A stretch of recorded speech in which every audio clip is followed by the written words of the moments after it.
আসসালামু আলাইকুম।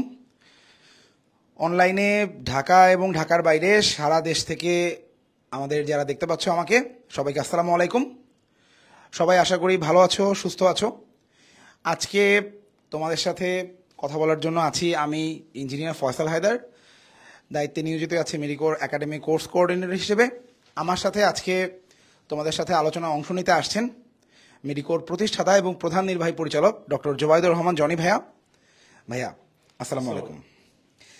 আমাদের আজকের এই লাইভের উদ্দেশ্যটা হচ্ছে যে গত বছর মানে হচ্ছে 2024-25 শিক্ষাবর্ষে মেডিকেল ভর্তি পরীক্ষার যে প্রশ্নপত্র ছিল সেই প্রশ্নপত্রটি আসলে কেমন ছিল, এবং এই প্রশ্নপত্রের আলোকে এই বছর যারা মেডিকেল ভর্তি পরীক্ষা দিচ্ছে মানে 2025-26 ব্যাচে যারা ভর্তি পরীক্ষা দিচ্ছে আগামী 3 মাস পরে, তাদের আসলে এখন প্রিপারেশনের ধরনটা কেমন হওয়া উচিত, তারা এখন কোন ধরনের প্রশ্ন টার্গেট করবে, বইয়ের কোন কোন জায়গাগুলো তারা পড়বে, পড়ার সিরিয়ালটা কেমন হওয়া উচিত, কোন বইটা দরকারি কোন বইটা অদরকারি, এবং এই সময় পড়াশোনা করতে গিয়ে কি কি বিষয় মনে না রাখলেই নয়, এই ব্যাপারে আসলে আমরা আজকে কথা বলবো। ভাইয়া, আমরা আজকে এই প্রোগ্রামের হেডলাইনটা দিয়েছি ফাইনেস্ট সলভ। আমরা এই সলভটাকে ফাইনেস্ট কেন বলতেছি, এটা যদি একটু বলতেন। Thank you engineer Faisal Haider. Thank you আমাদের স্টুডেন্ট যারা সারা বাংলাদেশ থেকে মেডিকেল ভর্তি পরীক্ষা 2025-26 শিক্ষাবর্ষে যারা প্রিপারেশন অলরেডি শুরু করেছে। যদিও বিগত বছরগুলোর ধারাবাহিকতায় আমরা স্পষ্ট দেখতে পাই বাংলাদেশের বিভিন্ন অঞ্চলের বিভিন্ন জেলার কোনো স্টুডেন্ট আগের বছরের যে ভুলগুলোর কথা আমরা বারবার সতর্ক করেছি সেই ভুল দিয়েই শুরু করেছে। তার মানে আমরা সবসময় বলি ইন্টারমিডিয়েট পরীক্ষার শেষ হওয়ার পরে ভর্তি পরীক্ষার যে প্রস্তুতি সেই প্রস্তুতির কোনো ডিলে করা উচিত না।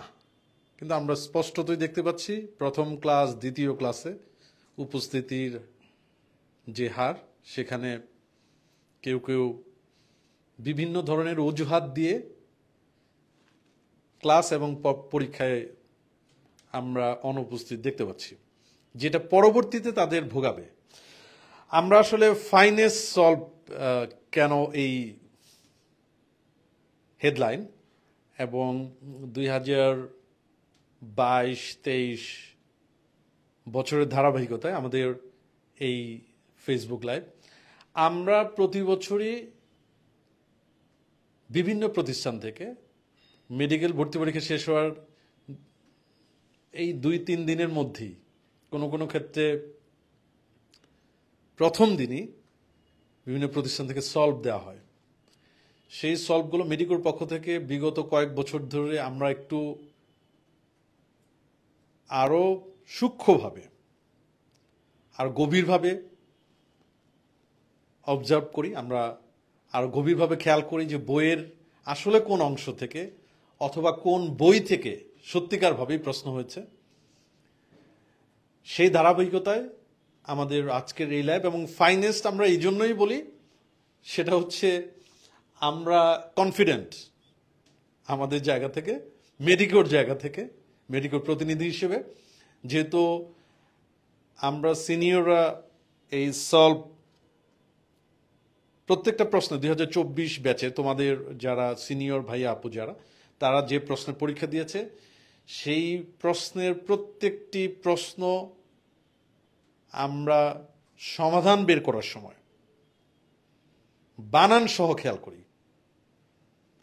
কারণ আমাদের মূল উদ্দেশ্য থাকে যে যদি টিচার হিসেবে গাইডলাইনের অবস্থান থেকে আমরা সূক্ষ্মভাবে পর্যবেক্ষণ করতে না পারি, তাহলে আমরা কোন কনফিডেন্স থেকে স্টুডেন্টদের জন্য পরামর্শ বা সাপোর্টের কথা বলি, আমরা কোন কনফিডেন্স থেকে আমরা তাদের বই সিলেকশনের কথা বলবো।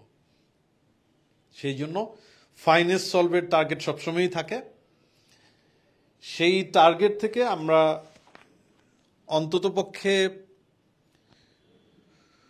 জিওলজি এবং বোটানির কথা যদি একটু বলি, আমাদের যারা অলরেডি লাইভ দেখতে পাচ্ছ তোমরা নিশ্চয়ই 2024 ব্যাচের প্রশ্ন নিয়ে এবং আগের বছরের প্রশ্ন তো অবশ্যই, বিশেষ করে লাস্ট ইয়ারের প্রশ্ন হিসেবে তোমরা এটা অনেক ভালো করে নিজেদের মতো করে দেখার কথা, এবং বিভিন্ন প্রতিষ্ঠান থেকে তোমরা যে সলভ পেয়েছো সেই সলভের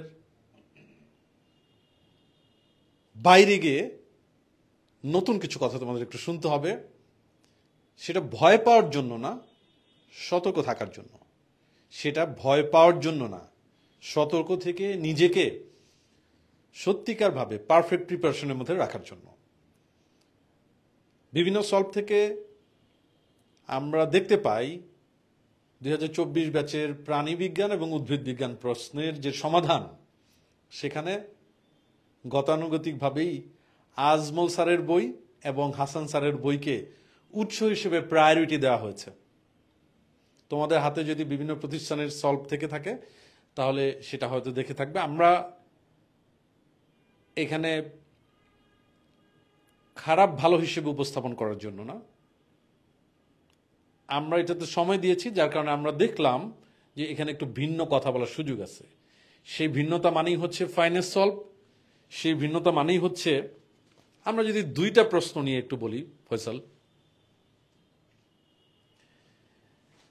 ডেলটয়েড টিউবারোসিটি কোন অস্থির অংশ? ডেলটয়েড টিউবারোসিটি কোন অস্থির অংশ? এটা যদি কেউ আজমল স্যারের প্রাণীবিজ্ঞান বই, জুলজি বই ডিটেইল পড়ে, খুব ভালো করে পড়ে, তাহলে নিশ্চয়ই তার জন্য এটা অ্যান্সার করতে সমস্যা হওয়ার কথা না, সমস্যার কথা না।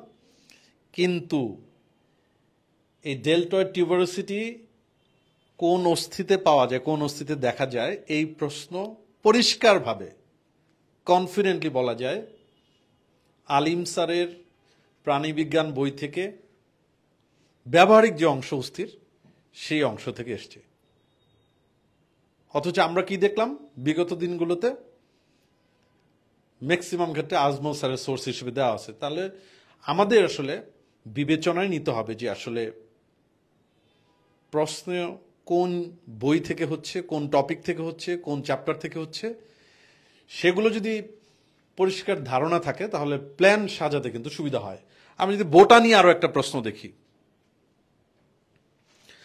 নিচের কোন ধরনের উদ্ভিদকে এপিমেরালস বলা হয়? ব্র্যাকেটে ইংরেজিতে এপিমেরালস আছে। আমি কিন্তু ইন্টারেস্টিং ফ্যাক্ট শেয়ার করতেছি, দায়িত্ব নিয়ে করতেছি। এখানে আমার মনে হয় ভিন্ন কোনো মতামত দেওয়ার সুযোগ থাকবে না আর কি। সেটা হচ্ছে যে ব্র্যাকেটে ইংলিশ টার্ম দেওয়া আছে ওই সেম ওয়ার্ডেরই। এই তথ্য আমাদের বোটানি যে মেইন বই, হাসান স্যারের বই পড়লে আসলে উত্তর করা সম্ভব না, সহজভাবে সম্ভব না আর কি। অনেক চিন্তা ভাবনা করা, বোঝাবুঝির ব্যাপার থাকবে। কিন্তু এই প্রশ্ন আলিম স্যারের বইয়ের বোটানি বই যদি কেউ পড়ে তাহলে সে অ্যান্সার করতে পারবে। কিভাবে পারবে? প্রথমত হচ্ছে যে যদি অনুশীলনীর এমসিকিউ সলভ করা থাকে, আলিম স্যারের প্রত্যেকটা চ্যাপ্টারে অনুশীলনীর যে এমসিকিউ দেওয়া থাকে সেখানে বোর্ড কোশ্চেন সহ, সেটা সলভ করলে হবে, অসুবিধা নাই। কিন্তু আমার অবজারভেশন হচ্ছে আলিম স্যারের ইংলিশ ভার্সনের যে বই আছে, ইংলিশ ভার্সনের বই, জীবের পরিবেশ বিস্তার ও সংরক্ষণ, এই সেম কোশ্চেন বাংলা ভার্সনেও আছে, ইংলিশ ভার্সনেও আছে। কিন্তু এই প্রশ্নটা ইংলিশ ভার্সনের বই থেকে করা হয়েছে এবং সেটাই বাংলায় ট্রান্সলেট করা হয়েছে। এই জন্য ফাইনেস্ট বলতেছি, ঠিক আছে? কারণ আলিম স্যারের বাংলা যে বই, সেখানে সব অপশনে ঠিক আছে, লবণ সহনশীল না দিয়ে লবণ সহ্যকারী লেখা আছে। কিন্তু মেডিকেলের মেইন পরীক্ষার যে প্রশ্ন ছিল 24 ব্যাচে, সেখানে কিন্তু লবণ সহনশীল দেওয়া। তো যখন আমরা ইংলিশ ভার্সনে বই দেখি, সেই ওয়ার্ডগুলাকে যদি আমরা বাংলায় ট্রান্সলেট করি তাহলে এরকম দাঁড়ায়। এর মানে কি আসলে মানে এরকম সূক্ষ্মভাবে খেয়াল না করলে অ্যান্সার করা যাবে না? আমি কি সেটা মিন করতেছি না, অ্যান্সার করা যাবে। কিন্তু এই যে আমরা এতদিন জেনে আসলাম যে zoology Ajmal sir, botany Hasan sir থেকে প্রশ্ন হয়েছে, উৎস হিসেবে লেখা বিভিন্ন জায়গায়, সেটা কিন্তু আমরা ভিন্ন কিছু দেখতে পাচ্ছি। সেই জন্য 2025-26 শিক্ষাবর্ষে যারা পরীক্ষার্থী ভয় দেখানোর জন্য না, আমরা সতর্ক থাকব, আমরা সিনসিয়ার হব, সেই পরিপ্রেক্ষিতে দয়া করে আলিম স্যারের জিওলজি এবং বোটানি বইয়ের অনুশীলনীর এমসিকিউ অবশ্যই ভালো করে খেয়াল করতে হবে। সব ক্ষেত্রেই সেটা বলা হয়, যদিও বিগত অনেক বছর ধরে আমরা যদি বিষয়ভিত্তিক চিন্তা করি, যেমন ফয়সাল নিশ্চয়ই তুমি আমার সাথে একমত হবে, ফিজিক্সে কিন্তু অনুশীলনীর এমসিকিউ থেকেই অলমোস্ট সব প্রশ্ন চলে আসে। কিছু কিছু ক্ষেত্রে 2-1 বছর যদি আমরা ধরি, সেখানে আমরা ব্যতিক্রম দেখতে পাই।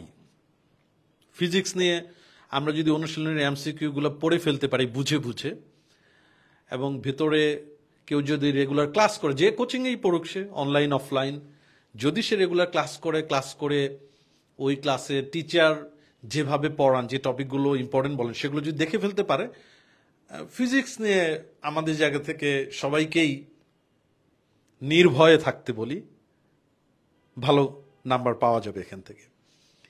কেমিস্ট্রিতেও আমরা আসলে অনুশীলনীর এমসিকিউ থেকেই দেখতে পাই, হাজারি স্যার, এবং মাঝখানের 2 বছর যদি আমরা হিসেব করি কবির স্যারের বই থেকে অনুশীলনীর এমসিকিউ থেকে ছিল। কিন্তু যেহেতু কেমিস্ট্রি হাজারি স্যারের বইয়ের ভেতরে প্রত্যেকটি অধ্যায়ে অনেক ইনফরমেশন থাকে, সেক্ষেত্রে কিন্তু এমন না যে হাজারি স্যারের বই শেষ করে আবার অন্য বই দেখলাম, সেটা আসলে আদৌ খুব বেশি সম্ভব হয় না। ফয়সাল আমার সাথে নিশ্চয়ই তুমি একমত হবে। এবং সেক্ষেত্রে আমাদের যুক্তি হচ্ছে যে মেডিকেল ভর্তি পরীক্ষার ঠিক 7 দিন আগে যখন, যেমন আজকে যদি ফ্রাইডে হয়, আমি ধরে নেই আগামী শুক্রবার যদি মেডিকেল ভর্তি পরীক্ষা, তাহলে কিন্তু প্রত্যেক দিন একটা একটা করে সাবজেক্টের রিভিশন দিতে হবে। শনিবার এক সাবজেক্ট, রবিবার একটা, তাহলে লাস্টে কিন্তু আসলে এত কিছু দেখার সম্ভব হয় না, সময় থাকে না। সেই জন্য আমরা স্মার্টলি প্রত্যেকটা চ্যাপ্টার গোছানোর চেষ্টা করব, যাতে করে এমন কোনো কম গুরুত্বপূর্ণ টপিক, এমন কোনো কম গুরুত্বপূর্ণ লাইন আমরা এখন না পড়ি যেটা আসলে লাস্টের 7 দিন আমরা দেখতেই পারবো না। সতর্ক থাকা জরুরি এই জায়গাতে। তাহলে সেক্ষেত্রে আমাদের জিওলজি এবং বোটানি যদি আমরা বই সিলেকশনে যাই, তাহলে সেক্ষেত্রে চিন্তা ভাবনায়, প্ল্যানের মধ্যে কিছুটা চেঞ্জ আনতে হবে। আমি 2টি এমসিকিউ সবার সামনে উপস্থাপন করলাম। মেডিকোর পক্ষ থেকে বিভিন্ন প্রশ্নের যে সোর্স, মানে কোন বই থেকে এবং কোন টপিক থেকে প্রশ্ন হয়েছে, ভেরি ইন্টারেস্টিং একটা প্রশ্ন ফয়সাল আমি দেখলাম যে 24 ব্যাচে আসছে, যে ডিম্বাশয় থেকে কোন হরমোন নিঃসৃত হয়। এই ডিম্বাশয় নিয়ে মানব জীবনের ধারাবাহিকতা চ্যাপ্টারেও তথ্য আছে। আবার সমন্বয় নিয়ন্ত্রণে যে গ্রন্থির যে ব্যাপার, সেখানেও ডিম্বাশয় নিয়ে তথ্য আছে।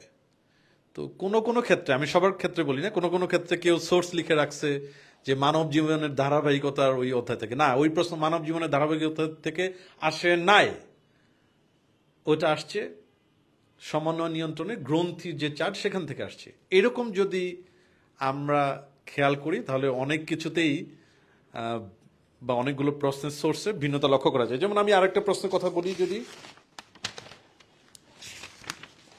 আমরা ডিটেইল যেটা বের করেছি, এটার পিডিএফ আমরা সবাইকেই দিয়ে দিব, অসুবিধা নাই।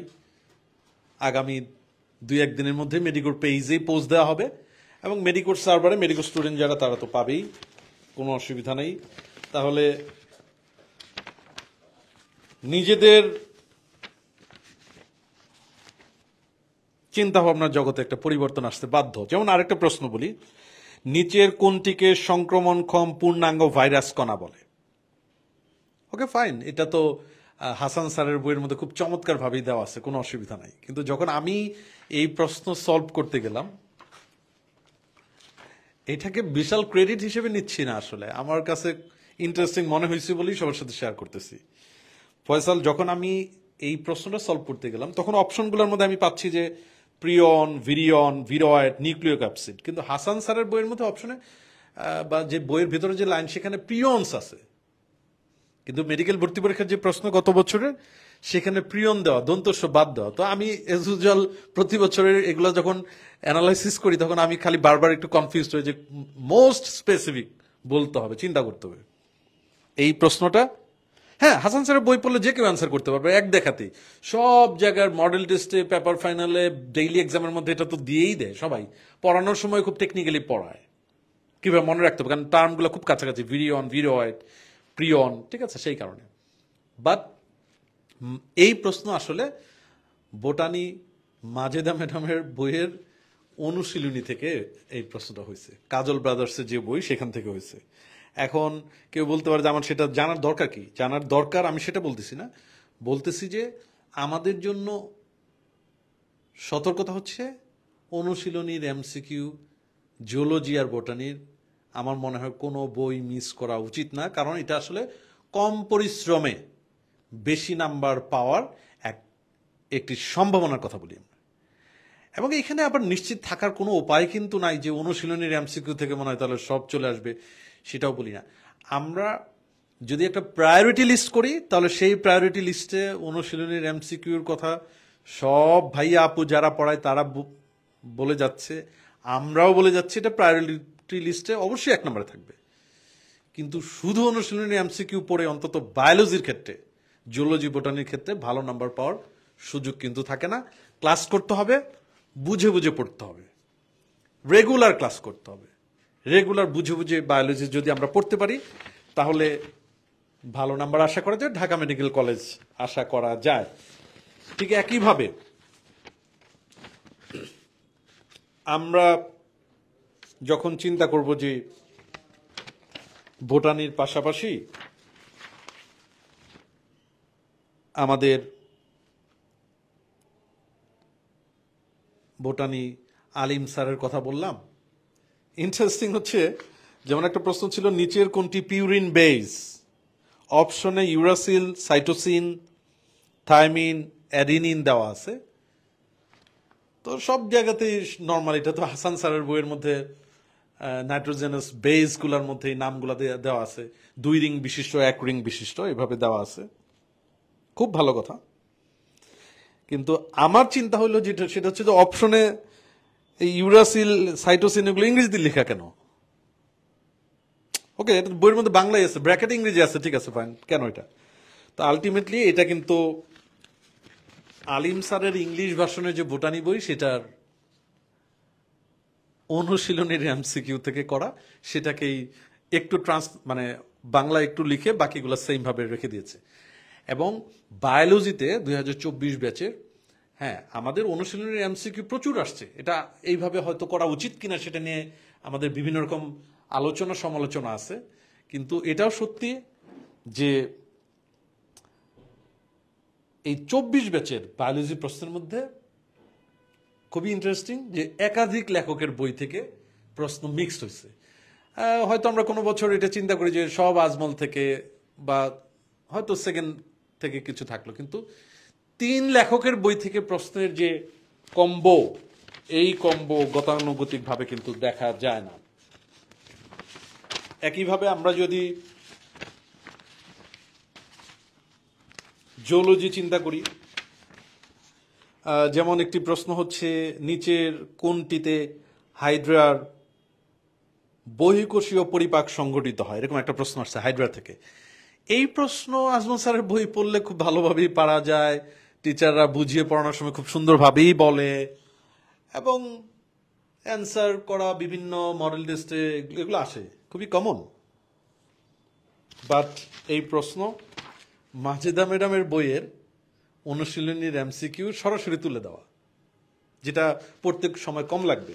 তো এই জন্য আমাদের যে এই অবজারভেশন, সেই অবজারভেশনগুলো যদি আমরা একটু ভালো মতো খেয়াল করি তাহলে নিশ্চয়ই এখানে ভালো নাম্বারের চিন্তা করাই যায়। কি বায়োলজি, কি কেমিস্ট্রি, কি ফিজিক্স, কি সাধারণ জ্ঞান, ইংরেজি। তো এইখানে সতর্কতা মানে ভয় পাওয়া না, সতর্কতা মানে হচ্ছে যে আসলে আমরা সঠিক পথে যাচ্ছি কিনা, সঠিক পথে প্রিপারেশন হচ্ছে কিনা।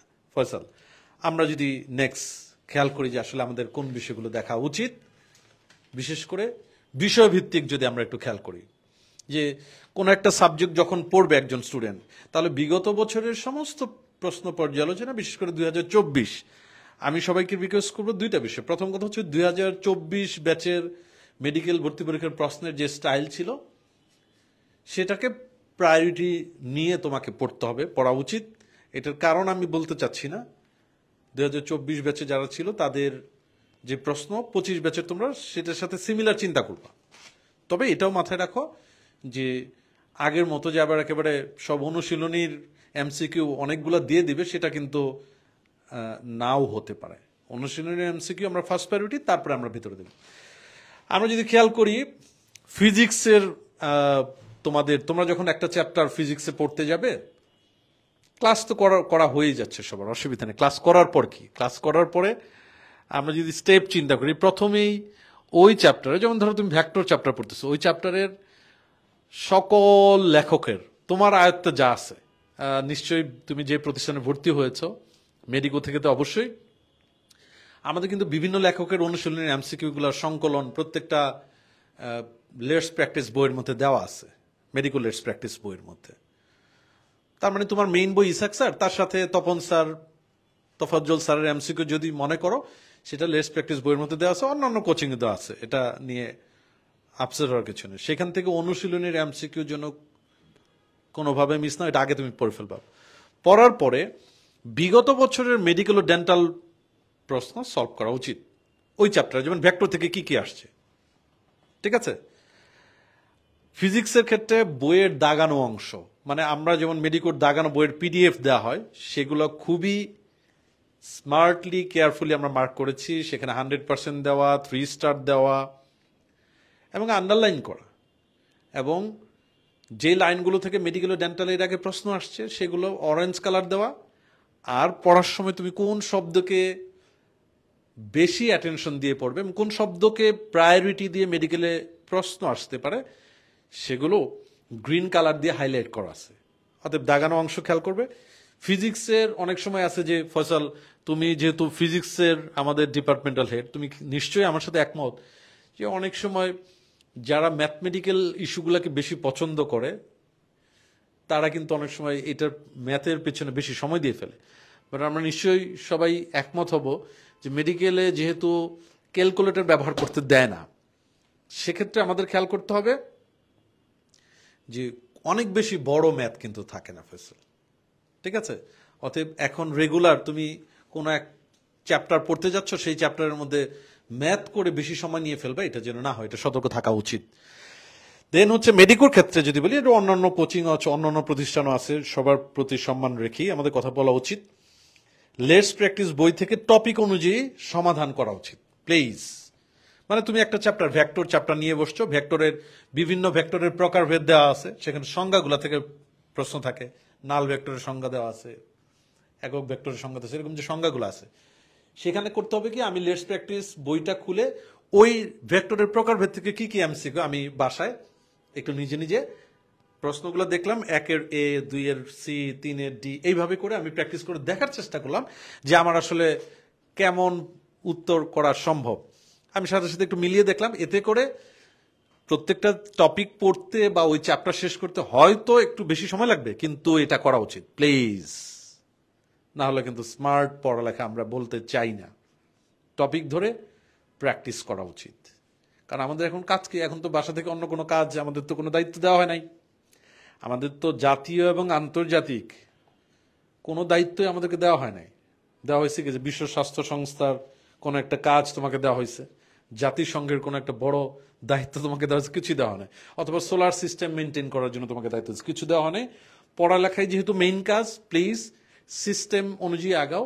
তাহলে তুমি যে কষ্ট করতেছো, এত কিছু পড়া আসলে অবশ্যই অনেক সময় বিরক্তি চলে আসে, অনেক সময় একটা ফ্রাস্ট্রেশন চলে আসে বা ভয়ও কাজ করে। আমার মনে হয় যদি আমরা একটু হিসেব করি, এইভাবে স্টেপ বাই স্টেপ পড়ি, তাহলে ফিজিক্সে 20-এ 20 কেন পাওয়া যাবে না, এটা আমার প্রশ্ন। এরপর যদি আমরা কেমিস্ট্রির ক্ষেত্রে বলি, কেমিস্ট্রি একইভাবে 4টা ধাপে অবশ্যই হাজারি স্যার, কবির স্যার অনুশীলনী এমসিকিউ দেখা উচিত। এবং আমি রিকোয়েস্ট করবো সবাইকেই যে ব্র্যাকেটে যেসব ইংলিশ টার্ম দেওয়া থাকে কেমিস্ট্রি, ফিজিক্স এবং বায়োলজিতে বাংলা শব্দের পাশাপাশি, সেগুলোও কিন্তু খুব ভালো করে খেয়াল রাখা উচিত। ঠিক আছে, একইভাবে বিগত বছরের মেডিকেল ডেন্টাল ভর্তি পরীক্ষার প্রশ্ন বইয়ের দাগানো অংশ, হাজারি স্যারের বইয়ের দাগানো অংশ, কারণ অন্য বই আসলে আদৌ শেষ পর্যন্ত গিয়ে খুব ডিটেইল মনে রাখাটা খুবই মুশকিল, এত বেশি ইনফরমেশন। সেটা স্ট্রেস হিসেবে নেওয়া উচিত না। যতটুকু আমাদের স্মার্টলি মনে থাকবে সেটা। একই কথা লেস প্র্যাকটিসে, যেমন তুমি ধরো কোন একটা টপিক তুমি ধরো ফেনল নিয়ে পড়লা, ফেনলের কি কি প্রশ্ন লেস প্র্যাকটিসের মধ্যে দেওয়া আছে সেটা যদি তুমি সলভ করে ফেলতে পারো, তাহলে এই যে আমি কি পড়লাম, আমি কতটুকু মনে রাখলাম, কতটুকু মনে রেখে চারটা অপশন দেখে আবার উত্তর বের করতে পারি, এই অভ্যাসটা কিন্তু বাসা থেকে করেই দেন মেডিকোতে তুমি পরীক্ষা দিতে আসবে বা তোমার কোচিং এ তুমি পরীক্ষা দিতে যাবে।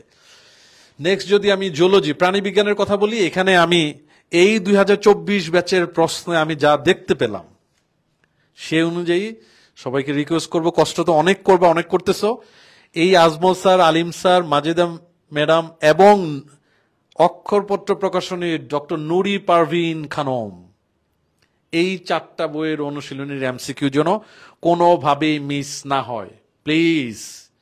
অনেক কষ্ট করে পড়বা, অনেক বুঝে পড়বা। জিওলজির ক্ষেত্রে 4টা লেখকের অনুশীলনীর এমসিকিউ, বিশেষ করে কিছু কিছু ক্ষেত্রে যেমন মাজেদা ম্যাডামের বইয়ের মধ্যে বোর্ডের এমসিকিউ গুলা দেওয়া আছে, নুরি পারভিন খানমের বইয়ের মধ্যে বোর্ডের এমসিকিউ গুলা, সিলেট বোর্ডে কি আসছে, চট্টগ্রাম বোর্ডে কি আসছে সেগুলা সাল সহ উল্লেখ করে দেওয়া আছে।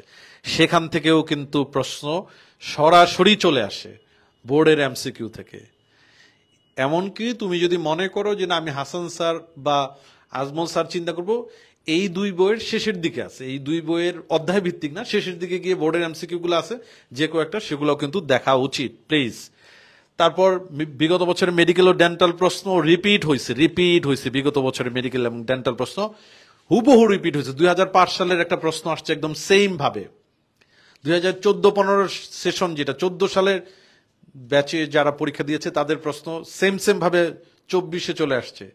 তার মানে আমরা চিন্তা করতে পারি বিগত 20 বছরের এমসিকিউ যে ডাটা বেস তাদের কাছে রয়েছে, সেখান থেকে আমার কাছে মনে হয় কাট পেস্ট করেও কিছু কিছু প্রশ্ন দিয়ে দেয়, কাট পেস্ট অথবা কপি পেস্ট করে সেম ভাবে দিয়ে দেয়। অপশনগুলাও আমরা সেম দেখতে পাচ্ছি 2024 ব্যাচেও।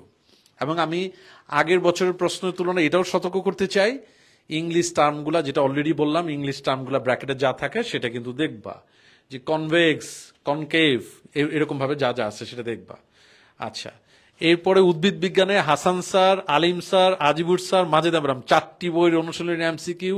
এবং আমি একটু রিকোয়েস্ট করব, খুবই ইন্টারেস্টিং ব্যাপার, আলিম স্যারের বইয়ের ইংলিশ ভার্সনে বই আছে। এখন তুমি বলবা যে ভাই আমার এক বই আমি পারি না, আমি তো আমার যে অবস্থা, ইন্টারমিডিয়েট পরীক্ষা এত স্মার্ট ভাবে আমি দিয়েছি, যেহেতু 2 বছর আমি 11-12 ক্লাসে অনেক ব্যস্ত ছিলাম, আমাকে জাতীয় আন্তর্জাতিক বৈশ্বিক বিভিন্ন বিষয় আমাকে দেখতে হয়েছে, অত পড়ার সময় পাইনি। পরে ইন্টারমিডিয়েট পরীক্ষা রুটিন দেওয়ার পরে আমি বিভিন্ন জায়গায় ক্লাস করে হ্যাঁ ছক্কা মারার চেষ্টা করেছিলাম, সেই ছক্কা এখন অক্কা হওয়ার অবস্থায় দাঁড়িয়েছে। কিন্তু কি কারণে বলতেছি এই কথা, এখন বলবো যে ভাই আমি তো মানে এমন প্রাইমারি অবস্থায় আছি, আপনি 4টা বই বললেন, হ্যাঁ অন্তত এই 4টা বই অনুশীলনী এমসিকিউ থেকে প্রশ্ন আসছে যাতে করে দেখলেই তুমি উত্তর বের করে ফেলতে পারো। মেডিকেল ভর্তি পরীক্ষায় একটা এমসিকিউ তো ভাই 30 সেকেন্ড সময়, সেখানে তাহলে আমার তো 5 সেকেন্ডও যদি আমি সেভ করতে পারি, যে ভিতরে পড়লাম, বুঝে চিন্তা করে আজমল স্যারের বই থেকে উত্তর বের করলাম, আর হচ্ছে আমার এখানে অনুশীলনী এমসিকিউ পড়া ছিল, দেখেই আমি উত্তর পেয়ে গেলাম, কোনটা ভালো? ঠিক আছে, অতএব আগে যা হয়েছেই, এখন যেন 1টি ঘন্টাও নষ্ট না হয় প্লিজ, এটা খেয়াল রাখতে হবে। এবং আমাদের দাগানো অংশ হাসান স্যার আমরা যদি পড়তে চাই পড়বো, বিশেষ করে হাসান স্যার এবং আজমল স্যারের বইয়ের মধ্যে যে সকল শব্দ বোল্ড করা থাকে এখনকার বইগুলোর মধ্যে, মোটা অক্ষরে কিছু লাইন থাকে না, শব্দ থাকে না, সেগুলো কিন্তু ভালো করে দেখতে হবে, যেগুলো টিচারদের সহজে চোখে পড়ে। একটা পেজ টিচাররা যখন সামনে নিবে তখন কেন ওই পেজ থেকে কেন প্রশ্ন করতে হবে, অথবা ওই পেজের নির্দিষ্ট একটা লাইন থেকে বা টপিক থেকে কেন প্রশ্ন করতে হবে? যেসব লাইন সহজে চোখে পড়ে, যেসব লাইন থেকে সহজে অপশন তৈরি করা যায়, সেগুলা থেকেই মেডিকেল ভর্তি পরীক্ষায়, ডেন্টাল ভর্তি পরীক্ষায় প্রশ্ন হয়। অতএব আমরা যদি স্মার্টলি খেয়াল করি তাহলে অবশ্যই ভালোভাবে প্রস্তুতি নেওয়া সম্ভব।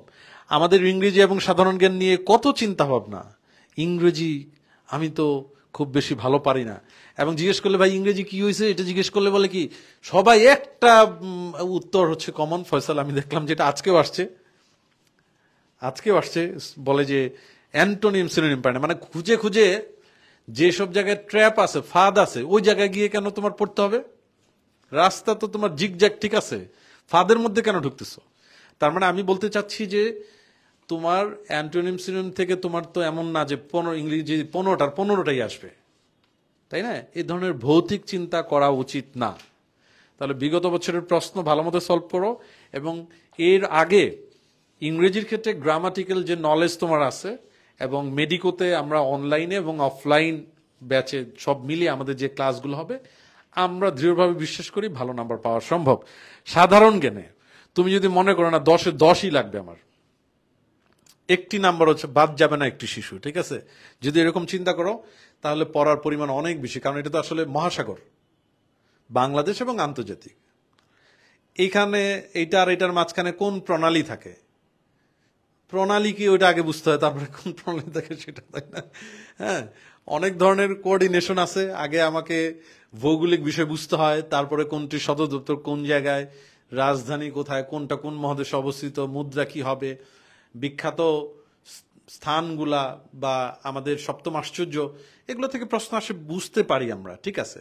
অনেক ধরনের দিবস আছে, কিন্তু মনে রাখো তুমি যদি মানে 10-এ 10 চিন্তা করতেই পারো, অসুবিধা নাই।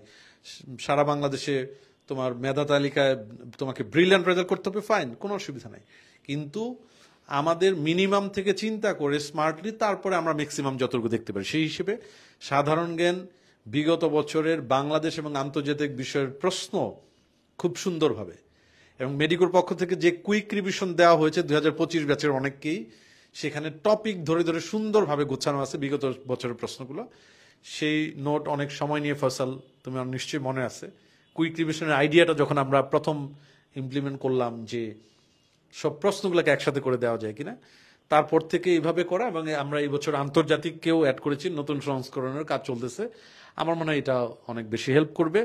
ভয় পাওয়ার কিছু নাই, সাহস নিয়ে এগিয়ে যাওয়াটাই জরুরি। ফসল, নেক্সট আমার মনে হয় যে তুমি যদি তোমার কোনো কথাবার্তা থাকে একটু বলে আমাদের কোন বিষয়গুলো সতর্ক থাকতে হবে। ফসল ভাইয়া, আমরা তো আসলে অনেকগুলো নতুন গাইডলাইন পেলাম, যে আগে আমরা আসলে যেই বইগুলোর দিকে নজর দিতাম, এখন তার সাথে আরো নতুন কিছু বই আসলে অ্যাড হয়েছে। স্টুডেন্টদের কিন্তু এটা নিয়ে একটু এখন দুশ্চিন্তাও বাড়বে, এবং দুশ্চিন্তা আসলে আমাদের পড়াশোনার পথে সাফল্য আনার বদলে আসলে বাধাটাই বেশি আনে। তো এখন চিন্তা করবো, দুশ্চিন্তা না, হ্যাঁ, এখন আমাদের আজকের এই লাইভের পর আসলে একজন স্টুডেন্ট যখন এই নতুন করে একটা প্রিপারেশনের গাইডলাইন আজকে পেল, যে আসলে কোন কোন জিনিসের উপর নজর দেওয়া যায়, তার এই ক্ষেত্রে, এই পড়ার ক্ষেত্রে আগামী 3 মাসে তার জন্য আসলে কোন কোন বিষয়গুলো খেয়াল রাখা উচিত, এবং কোন কোন বিষয়গুলো তার আসলে পারফেক্ট প্রস্তুতির পথে বাধা হয়ে দাঁড়াতে পারে, এই ব্যাপারে যদি একটু বলেন। আচ্ছা, পয়েন্ট ধরে ধরে বলি। এটা আসলে স্টুডেন্টরা শুনতে শুনতে অভ্যস্ত, মানে সব ভাইয়া আপুরাই তাদের মতো করে ইন্ডিভিজুয়াল এক্সপিরিয়েন্স বা কালেকটিভ এক্সপিরিয়েন্স শেয়ার করে। আমরা যেগুলো পেয়েছি কালেকটিভ এক্সপিরিয়েন্স, এই যে এটা দেখে তো ভাল লাগবে না, বলবে যে তাহলে ফেসবুকে লাইভ করতেছেন কেন? আপনারাই ডাকবেন, হ্যাঁ, দ্য ফাইনেস্ট লাইফ, আবার আপনারাই বলবেন সর্বনাশের মূল কারণ। এখানে লেখা হয়েছে ফয়সাল, দেখো ফার্স্ট ওয়ার্ডটা লেখা হয়েছে অপ্রয়োজনীয়। প্রয়োজন এবং অপ্রয়োজন দুইটা একটা আরেকটার বিপরীত শব্দ, ঠিক আছে? এখন মেডিকোর এই লাইভ দেখে 2024 ব্যাচ এবং সামগ্রিকভাবে মেডিকেল ভর্তি পরীক্ষার প্রশ্নের সামগ্রিকভাবে আইডিয়া নেওয়ার জন্য আমাদের এই আলোচনা। কিন্তু যদি কেউ এর বাইরে গিয়ে কোনো কিছু চিন্তা করে, তখন যেটা তার পড়ালেখার জন্য প্রয়োজন না, পড়ালেখার জন্য তাকে কোনো সাপোর্টিভ কোনো কিছু করবে না, তাহলে সেটা তো নিশ্চয়ই তার ক্ষতির কারণ হবে। সেই জন্য এটাকে আমরা মেইন কারণ হিসেবে ধরেছি। তোমরা খেয়াল করবে, তোমাদের যে ফোকাস নষ্ট হয়, মনোযোগ নষ্ট হয়, তার কিন্তু মূল কারণ হচ্ছে একবার পড়ার কোনো একটা টপিকের মধ্যে ঢুকে একটু পরেই কোনো নায়কের একটা ভিডিও গানের ক্লিপ চলে আসছে, আরেকজনের ফুড ব্লগ চলে আসছে, আরেকজনের ফার্নিচারের ভিডিও চলে আসছে, শেষ নাই কিন্তু। সেই জন্য এটাকে সর্বনাশের মূল কারণ বলেছি। এটা হচ্ছে ডেইলি পড়ার জন্য একটা স্টাডি রুটিন থাকা উচিত সবারই। যে যেখানে পড়তেছো, যে কোচিং এ পড়তেছো, তোমার একটা স্টাডি রুটিন প্লিজ মেনটেন করো। এখনো যদি করে না থাকো, এর আগেও বলছি, আবারও রিপিট করি, ডেইলি স্টাডি রুটিন তোমার মতো করে একটা করে ফেলো। সকালে তুমি কখন ঘুম থেকে উঠবে, ব্রেকফাস্টের একটা টাইম থাকবে, সেটাও লেখা থাকবে রুটিনের মধ্যে। দুপুরে খাবারের টাইম লেখা থাকবে, এবং কোন সময় তুমি ধরো তোমার নামাজের ব্রেক থেকে শুরু করে সুন্দর করে তুমি যদি একটা রুটিন করে টানিয়ে রাখো, আমি বলি না সেটা 100% মেনটেন হবে, কিন্তু এটা যদি তোমার সামনে থাকে তাহলে তোমার ব্রেনের মধ্যে একটা নকিং কাজ করবে, একটা তাগাদা কাজ করবে, তাতে করে কিন্তু আউটপুট ভালো হবে, তাতে করে কিন্তু সময়ের ব্যবহার কিন্তু যথার্থ হবে।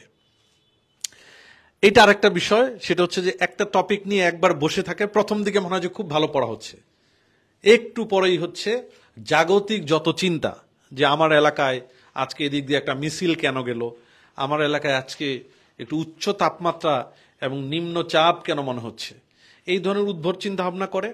গত পরীক্ষা আমি নাম্বার ভালো পাই নাই, এর আগের ক্লাস আমি ঠিক মতো করিনি, আমার অমুক ফ্রেন্ডকে দেখলাম যে 3টি কোচিংয়ে পড়তেছে, আমি তো একটি কোচিংয়ে পড়ি, ঠিক আছে, আমার অমুক ফ্রেন্ড 91 পেয়েছে, আমি 89 পেয়েছি, কেন 2 নাম্বার কেন কম পেয়েছি, এরকম বিভিন্ন বিষয় নিয়ে সময় নষ্ট করা, এটা খুবই একটা বাজে ব্যাপার হয়ে যায় আমাদের জন্য। সেই জন্য আমরা সবাই যেহেতু এটা বুঝি এবং বিশ্বাস করি, আমাদের বর্তমান অতীত তৈরি করে, এই বর্তমানে ভবিষ্যৎ তৈরি করে। তার মানে ঠিক এই মুহূর্তে আমি যে কাজ করতেছি, এই কাজ যদি সঠিকভাবে আমি করে থাকি, আমার কাজ যদি সুন্দর হয়, তাহলে নিশ্চিত আমার এই সুন্দর বর্তমান ভালো অতীত তৈরি করবে, এবং ভবিষ্যতে আমার ভালো ফলাফলের জন্য এটা কোন হেল্পফুল হবে। তার মানে আমি ওই সময়টাকে কাউন্ট করব, যে এই সময়ে আমার একটা মিনি টার্গেট থাকবে। মিনি টার্গেট মানে 30 মিনিটের টার্গেট থাকবে, যে নেক্সট 30 মিনিট আমি কয় পৃষ্ঠা পড়ব, ঠিক করে ফেলবো।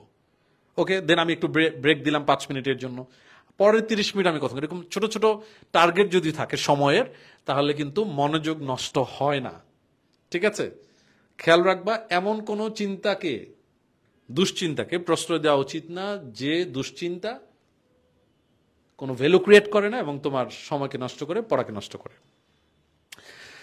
এই যে পড়তে বসে নানা রকম নেগেটিভ চিন্তা ভাবনা, আমি এতদিন ঠিক মতো পড়ি নাই, অতএব আমি কি চান্স পাবো না, কবি কি এখানে নীরব, এই জায়গাটা কিন্তু খেয়াল রাখা উচিত আমার কাছে মনে হয়। আমার কথা হচ্ছে যে যেটা পরিবর্তনযোগ্য না, আমি গতকাল এইটা ভুল করছি, এটা চিন্তা করে আমি যদি এখন ভাবতে থাকি, তাহলে আলটিমেটলি আমার কিন্তু গোল কিন্তু আমার দেওয়ার কিন্তু সুযোগ থাকে না। সেই জন্য আমার কাছে মনে হয় নেগেটিভ চিন্তা ভাবনাকে কিক আউট করা উচিত, সবসময় প্রফুল্ল থাকবো। আমরা যে কোনো কাজের জন্য সর্বোচ্চ চেষ্টা করতে পারি, সর্বোচ্চ চেষ্টা করতে পারি, সেই জায়গার জন্য কোনো গ্যাপ না থাকে। এবং আমাদের বাসায় আমাদের অভিভাবক, আমাদের মুরব্বী যারা আছেন, বাসায় যদি আব্বু আম্মু থাকে, আমার ভাইয়া আপু যদি থাকে, কেউ যেন আমাকে ব্লেম দিতে না পারে যে ভাই তুমি তো ঠিক মতো পড়ো না, দেখছি তুমি তো সারাক্ষণ মোবাইল নিয়েছিলা। নিজের এই জায়গার মধ্যে কোনো ধরনের কোনো আফসোস যেন ভবিষ্যতে তৈরি না হয়। আমরা যদি বলি একটি অধ্যায়ের গুরুত্বপূর্ণ অংশ ভালোভাবে না পড়ে সবগুলো টপিক বা সবগুলো লাইন এলোমেলোভাবে পড়া, এইটা কিন্তু আরেকটা ক্ষতির কারণ। এবং আমার কাছে মনে হয় গুরুত্বপূর্ণ আছে কি, আছে তো। বিগত বছরের প্রত্যেকটি চ্যাপ্টার যদি আমরা অ্যানালাইসিস করি, তাহলে আমরা দেখতে পাই প্রত্যেক চ্যাপ্টারে কমন কিছু টপিক আছে, যে টপিকগুলো থেকে একাধিকবার প্রশ্ন আসছে, যে টপিকগুলো সহজে চোখে পড়ে, সেই জায়গাগুলো থেকে একাধিকবার প্রশ্ন আসছে। সেই জন্য গুরুত্বপূর্ণ অংশগুলো, হ্যাঁ, কেউ যদি মনে করে যে না আমি তাহলে একটু লেস ইম্পর্টেন্ট, ওগুলো কি দেখবো না। প্রথম কথা, আমি যদি একটি চ্যাপ্টারের সব লাইন পড়তে গিয়ে, সবগুলো টপিক এলোমেলোভাবে পড়তে গিয়ে মনেই থাকলো না, আমার লাভ কি। যেমন আমি এক্সাম্পল হিসেবে যদি বলি, রক্ত সঞ্চালন চ্যাপ্টার আমি পুরো সব পড়ে ফেলছি। এখন আমাকে কেউ জিজ্ঞেস করলো যে লোহিত রক্তকণিকার কাজ বলো, আমি বলতে পারি না, ওই পড়ার কোনো দাম নাই। আমাকে কেউ জিজ্ঞেস করলো যে আচ্ছা ট্রপোনিন আই দিয়ে কি চেক করা হয়, আমি বলতে পারতেছি না, দাম নাই। এনজিওপ্লাস্টি কত প্রকার, কনফিউজড হয়ে গেছে, তাহলে কি পড়া হলো। তার মানে যেগুলো ইম্পর্টেন্ট টপিক সেগুলো অবশ্যই আমাদের খেয়াল রাখা উচিত। সমন্বয় নিয়ন্ত্রণ অনেক বড় একটা চ্যাপ্টার। এই চ্যাপ্টার পুরনো যে কারিকুলাম ছিল, সেই পুরনো কারিকুলামের 3টি চ্যাপ্টারকে একসাথে করা হয়েছে। স্নায়ুতন্ত্র একটা ছিল, তোমার মনে আছে নিশ্চয়ই। তারপর আমাদের সংবেদী অঙ্গ ছিল, চোখ কান একসাথে, আবার মানবদেহের গ্রন্থি ছিল, এটাকে একসাথে করে এখন সমন্বয় নিয়ন্ত্রণ। এখানে কর্ডিক স্নায়ুগুলো ছক দেওয়া আছে, যেমন গত বছর একটা প্রশ্ন আসছে, 7ম কর্ডিক স্নায়ু কোনটি। মস্তিষ্কের বিভিন্ন অংশের যে কাজ, থ্যালামাস কি কাজ করে, হাইপোথ্যালামাস কি কাজ করে, মেডুলা কি করে, পন্স কি করে, সবসময়ের জন্য ইম্পর্টেন্ট। সেখান থেকে প্রশ্ন আসছে ক্ষুধার নিয়ন্ত্রণ কেন্দ্র মস্তিষ্কের কোন জায়গায়। তারপর গ্রন্থির মধ্যে একটা চার্ট দেওয়া আছে যে অন্তঃক্ষরের গ্রন্থিগুলোর অবস্থান, সেখান থেকে কি কি হরমোন নিঃসৃত হয় এবং কাজগুলো, এগুলো কিন্তু সহজে চোখে পড়ে। এগুলা মাস্ট লাগবেই, এগুলো ক্লাসে আমরা বারবার বলি পড়ানোর সময়। আমাদের প্রশ্ন, বেশিরভাগ প্রশ্ন, বিশেষ করে মেডিকোর এক্সাম সিস্টেমে যে ভিন্নতা, সেই ভিন্নতা অনেক সুন্দরভাবে তোমাকে সবচেয়ে important topic, important line, important MCQ এগুলো আদায় করে নেওয়ার আমাদের সিস্টেম আছে।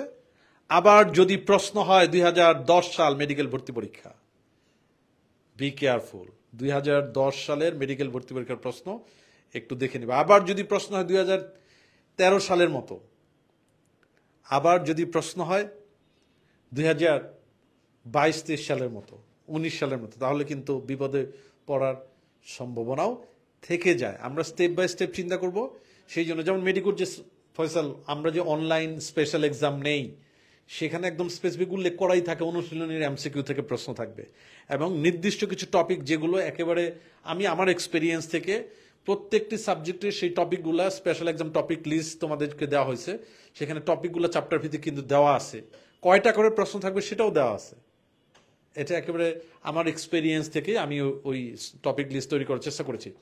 তার মানে সবচেয়ে ইম্পর্টেন্ট টপিক তোমার পড়া আদায় করে নিব আমরা, তারপরে তুমি আরো কতটুকু পারো সেটার জন্য মেডিকোতে মেইন এক্সাম আলাদা করে নিচ্ছি আমরা সব ধরনের। তো সামগ্রিকভাবে যদি আমরা ফাইনেন্স সলভ বলি, তাহলে যে অবজারভেশন, সেই অবজারভেশন তোমাদের সাথে শেয়ার করলাম। সেই অবজারভেশনের পরিপ্রেক্ষিতে তোমাকে তোমার চিন্তা ভাবনার জগতে তোমার সিনসিয়ারিটির জায়গায় কি কি জায়গায় পরিবর্তন আনা দরকার সেটা কিন্তু খেয়াল রাখা উচিত। আমরা ভয় করব না, আমরা স্মার্টলি চিন্তা করব।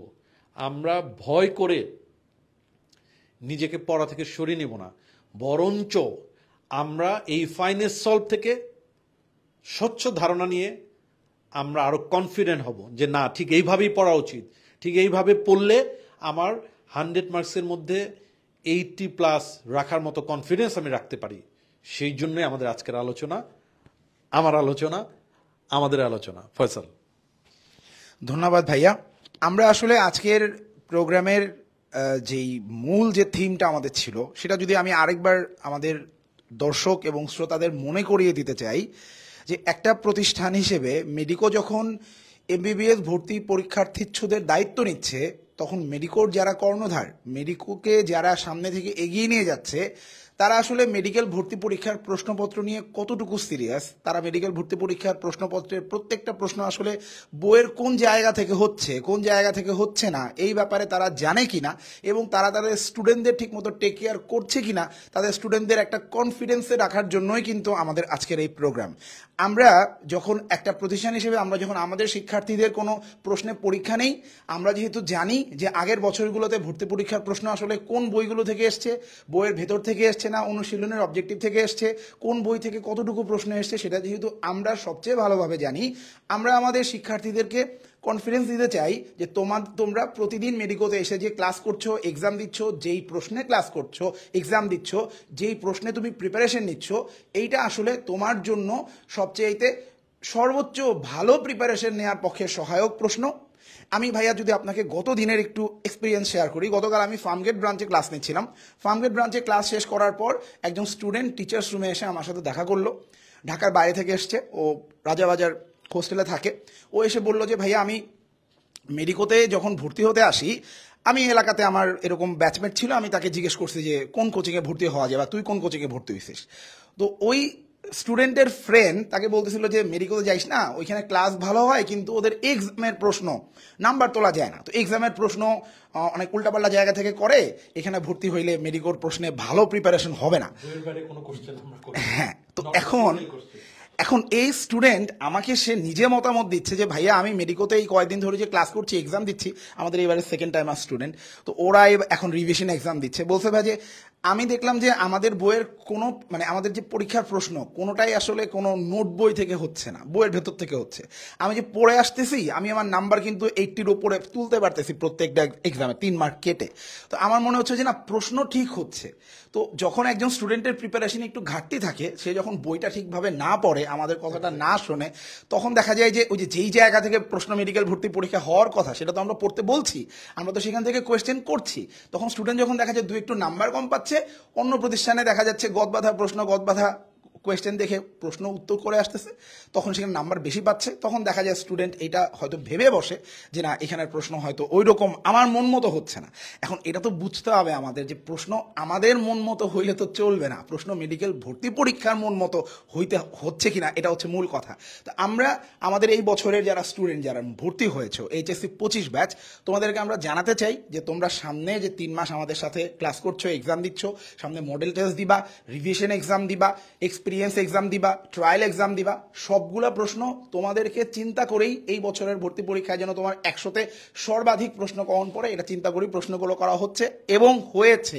আমাদের সারা বছর সেকেন্ড টাইম আমরা যা পড়েছে সবার জন্য আমরা এইভাবেই চেষ্টা করে যাচ্ছি, আমাদের নিরলস প্রচেষ্টা মেডিকেল ভর্তি পরীক্ষার আগ পর্যন্ত থামবে না। সবাইকে অসংখ্য ধন্যবাদ, অনেক কষ্ট করে তোমরা আমাদের কথাগুলো শুনেছো, আমরা অসংখ্য কৃতজ্ঞ।